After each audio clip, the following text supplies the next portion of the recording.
dhaqaalihii in laga shaqeeyaa oo la iska kaashadaa oo la yiraahdaa sidaa aynu wax u wada qabno waa tan labaad taasi aanu uga baxno guulaha waaweyn oo tirsan karnaa waxa weeye markii xukuumadda la dhisay waa ogyahay wasiir beyle iyo xubnaha guddida dhaqaaluhu 26 wasaaradood bay ka kooban tahay 25 kamid ah dakhli ururin jiray ilaa 14 shirkadood baan u malaynayaa cashuurtu waxay faraftaas waa meel gaar ah lagu ururin jiray kombuyuutar yar oo yaala wasaarad kamid ah wasaaradaha dawladda ayaa lagu ururiyaa hal qof oo shaqaalaha u jooga in wasaaradda maaliyaddu 25 kaas ay ka wareejiso shirkadaha gaarka ah ee dakhliga ururiyeen laga wareejinaa hal gandheer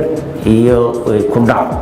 iyo taageero madaxweynaha iyo ra'iisul wasaaraha iyo dhamaantaya iyo shacabweynaha Soomaaliyeed ee nagala shaqeeyay ku timid maanta waxa noo suurtoobay in heshiiska aan kula jirno IMF SNB aan wajigiisa saddexaad guul inaanu ka gaarno marayno in dhaqaalihii dib u soo kalacayo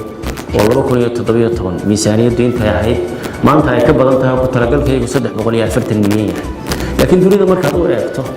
340 milyan waxa laga yaabaa tigirada shirkad kamid ah shirkadaha in ay tahay aan daldan ku maamulay waa wax aad u yar khayraadka dalkan yaalana waa badan yahay haday tahay badda dheer 3,000 dheeraadka kiiloomitir ah iyo dhaqaalaha ku tuugan haday tahay macdantii iyo batroolkii haday tahay cadceedda imaka in shiraysa waxa laga baxayaa tamar la cusboonaysiin karo iyo energy iyo tamar haddii ay jirin ma jiraayo horumar iyo dhaqaale iyo maalgashi laga hadlaa iyo haday tahay xoolaha iyo beeraha dhinac kasta dabaysha dhacaysa tamar waa iyadana laga dhalin karaa Soomaaliya dhinac kasta oo aad eegto dhaqaale ku duugan khayraad baa ku duugan waana 10 milyan oo qof waxaan u baahanahay markii aan inagu wax isweydiin lahayn weey waxaan golaha wasiirada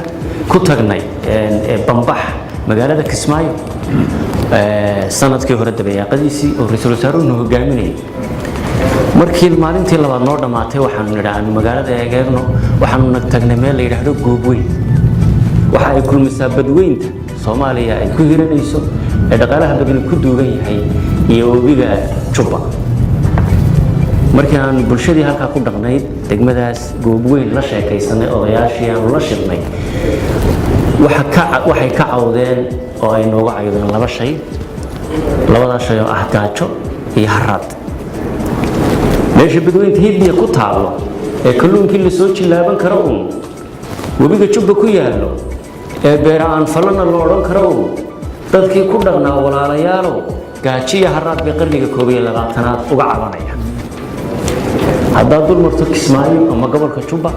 waa green waa akhtar indhuhu doogsanayaan xoolihii noolaayo geerile ana galba nololisay kiiloomitir magaalada koonaheeda markaan joognay loodii xoolihii kala ku dhaqan miyay ahayn Soomaaliyeed inaynu aqligeena jirrabno